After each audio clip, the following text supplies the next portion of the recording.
বেকার ছেলে তার মাকে বলছে, শুধু ডাল দিয়ে ভাত খেতে ইচ্ছা করছে না, একটা ডিম ভেজে দাও না মা। মা তখন বলছে, ডিম ঘরে বসে জন্ম হয় নাকি? শুয়ে বসে 3 বেলা শুধু বাপের ঘাড়ে বসে খাচ্ছিস, আবার মজা না হলে গলা দিয়ে খাবার নামবে না। নবাব দাদা জন্ম হয়েছে ঘরে, অকর্মা, এত বড় হয়েছে তাও কোনো কাজে খাটে না। বেকার ছেলের একটা ডিমের আবদারের বিপরীতে মা এতগুলো কথা শুনিয়ে দিল। রাগে গজগজ করতে করতে জায়গা ত্যাগ করলো। খাবার টেবিলে মায়ের এমন কথা শুনে গলা দিয়ে আর খাবার নামলো না। ভাতের প্লেটটা রেখে হাত ধুয়ে ফেললো। মা চাইলে ভালোভাবে বলতে পারতো ডিম নেই। আজ সে বেকার বলে মুখের উপর উঠতে বসতে খাবারের খোঁটাও শুনতে হচ্ছে। নিজেকে আজকাল একটা বোঝা মনে হচ্ছে। ভারী একটা দীর্ঘশ্বাস ছেড়ে রাতে না খেয়ে ঘুমিয়ে পড়লো ছেলেটা। রাত পেরিয়ে সকাল হলো, কেউ একটিবারের জন্য তাকে খেতে ডাকেনি। এক বুক চাপা কষ্ট নিয়ে না খেয়ে চলে গেল টিউশনি করতে। এটি দিয়ে হাত খরচ চালায় ছেলেটা। আজ চাকরিওয়ালা বড় ছেলে বাড়িতে এসেছে। যে ঘরে বেকার ছেলের জন্য একটা ডিম ছিল না, সেই ঘরে আজ বাহারি আয়োজন করেছে মা। দুপুরে বড় ছেলেকে যত্ন করে খেতে দিল মা। ওই সময় অভিও এসেছে বাড়িতে। মা তাকে একটিবার অব্দি খেতে ডাকলো না। পেটের ক্ষুধা জানে এক প্লেট ভাতের জন্য কত কটু কথা সহ্য করে নিতে হয়। বেকার ছেলেটা সকল কষ্ট চাপা রেখে নির্লজ্জের মতো ভাইয়ের পাশে এসে খেতে বসলো। মা ভাই হয়তো একটু বিরক্ত হলো তার আগমনে। মা দুই ছেলেকে ভাত দিল, তবে বড় বড় মাছের টুকরো গুলো এবং মাংসের টুকরো গুলো চাকরিওয়ালা ছেলের থালাতে উঠলো। অভি মাথা নিচু করে এক থালা কথা নামক খাবার হজম করছে।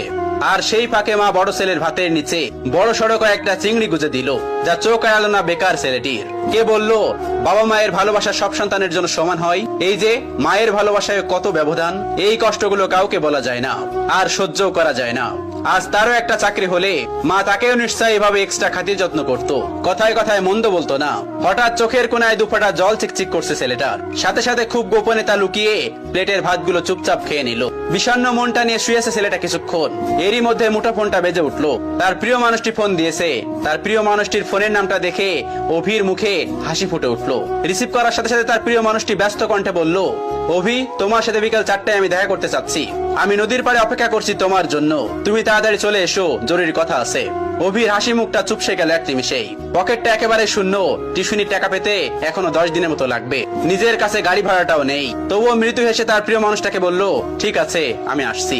অভি সাথে সাথে রেডি হয়ে নিল। ভয়ে ভয়ে বাবার রুমে গিয়ে ভীতু কণ্ঠে বলল, আব্বা। বাবা তখন বললেন, হ কোন সাহেব, গায়ে বাতাস লাগাতে যাচ্ছেন বুঝি?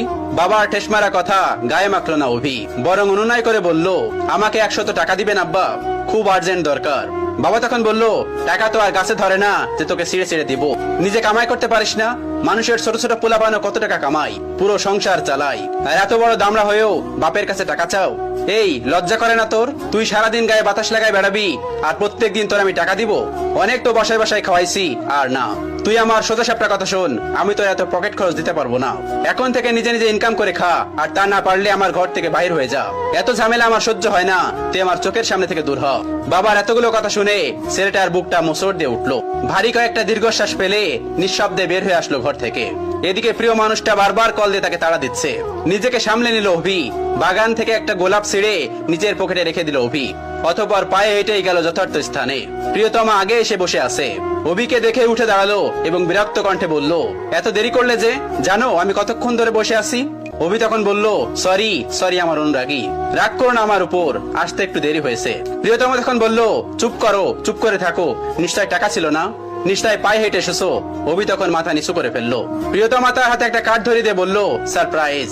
ছেলেটা তখন বলল, কি এটা, কিসের কার্ড? তখন তার প্রিয়তমা তাকে বলল, এটা আমার বিয়ের কার্ড, ফার্স্ট আমি তোমাকেই দিলাম, এসো, কিন্তু তুমি কিন্তু একদমই মিস করবে না। ছেলেটি তখন বলল, মানে কি বলছো তুমি, সত্যি বলছো?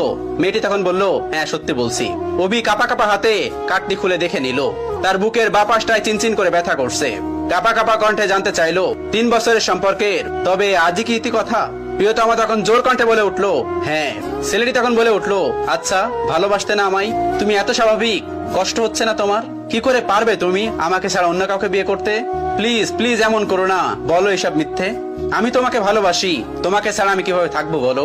প্রিয়তমা তখন বলে উঠলো, দেখো, আবেগ দিয়ে জীবন চলে না, কম অপেক্ষা তো করলাম না তোমার জন্য।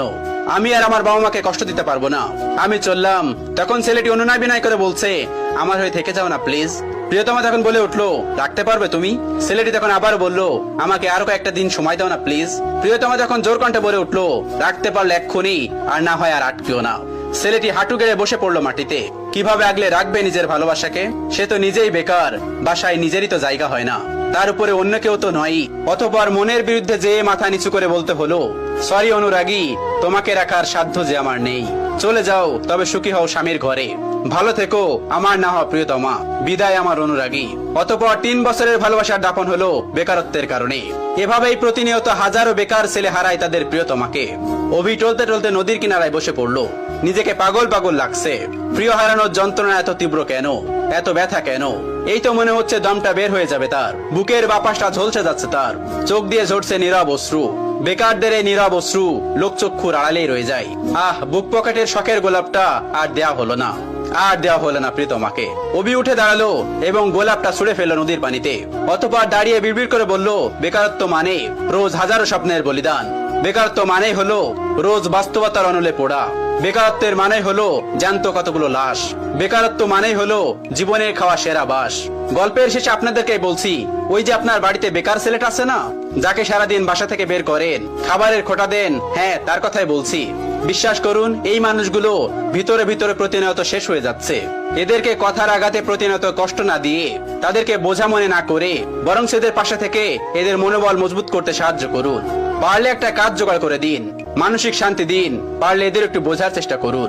শুনুন, একটা পরিবার থেকে একটা মানুষ সাপোর্ট পেলে একটা মানুষ সারা বিশ্বকে জয় করতে পারে। আচ্ছা, এরা তো এমনিতেই বেকার থাকছে, তাই না? জানেন তো এই শহরে আজকাল চাকরির বড়ই অভাব।